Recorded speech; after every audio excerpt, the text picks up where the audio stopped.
Hello, আসসালামু আলাইকুম guys, কি অবস্থা সবার? আশা করি আপনারা সবাই ভালো আছেন, আমিও ভালো আছি। তো আমার সাথে যে ভাইটিকে দেখতেছেন, এই ভাইটি খুবই অসহায়। তো আমি রাস্তা থেকে তুলে নিয়ে এসে এই বাড়িটা তাকে বানিয়ে দিতেছি। তো কি আর বলবো, ভাইটি খুবই অসহায়। তো আপনারা যদি কিছু সাহায্য করেন, সাহায্য করলে পারে এই ইট বালু সিমেন্ট ইত্যাদি আরো অনেক কিছু এনে দিতে পারবো। তো বলার ভাষা নাই ভাই। ভাই ধরো, তুমি কিছু কও। আমি একবার অসহায়, আমার আর কিচ্ছু নাই। তো ভাইয়ের মুখ থেকে আপনারা কথাটা শুনতে পারলেন। আমার স্ক্রিনে আমার বিকাশ নাম্বার দেওয়া থাকবে। তো আপনারা যাই পারেন, যতটুকু পারেন সাহায্য করবেন। আরে বাড়িটার মেলা দিন কি অবস্থা, বানাই টানাই থুলে আমি একটু দেখে মেহে আসি দিই কি হয়েছে। কিরে ওরা দুজন ওই যা কি করে, একটু যা দেখে আসি তো। কি হয়েছে ভাই, এই জায়গা আপনারা কি করেন ভাই?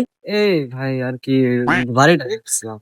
ও আচ্ছা, এটা আবার আমার বাড়ি, তো আপনি আসেন ভিতরে ভিতরে ঘুরে মুড়ে আসেন, এটা আবার আমার বাড়ি, তো আসেন ভাই আসেন।